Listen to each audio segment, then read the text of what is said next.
ગાંજા એની હારે બે ચાર શખ્સો બીજા છે એ બધાના નામ દેવામાં આવશે પણ રીતે બરોબર છે. આજે અમારે 3 દિવસ ત્યાં માસીઓ બધા રામનાથપરા જુમા મસ્જિદ ચોકના 150 માસીઓ આજે હેરાન છે. આજે એક માસીને ખોટી રીતે ન્યાય આપવામાં આવે છે. આજે અહીંયા આવ્યા હતા, કાલે અમે આ લખાવેલું છે પણ કોઈ કઈ એક્શન લીધા નથી. અમને હેરાન ડ્રગ્સ પીવે છે, ગાંજા પીવે છે, એમડીયુ ખાય છે અને અમે માગવા નીકળી એટલે 4 થી 5 જણા છરીઓ ને ચાકા લઈ લઈને આડા ઉતરી જાય છે. બરોબર છે. એમાં નિકિતા માસી લઈ લઈને આવે છે બધા.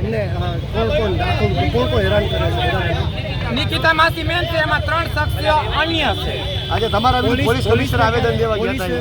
એ લોકો આવેદન દેવા ગયા હતા પણ એ પહેલા તો અમારે 2 દી અહીંયા અરજી દીધેલી છે. મારી મેન માંગ ઈ જ છે કે નિકિતા માસીને કડકમાં કડક સજા થાય.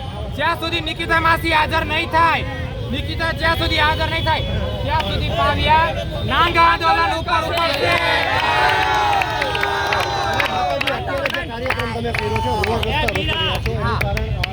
એનું કારણ આ જ છે, અમને ન્યાય નથી મળ્યો.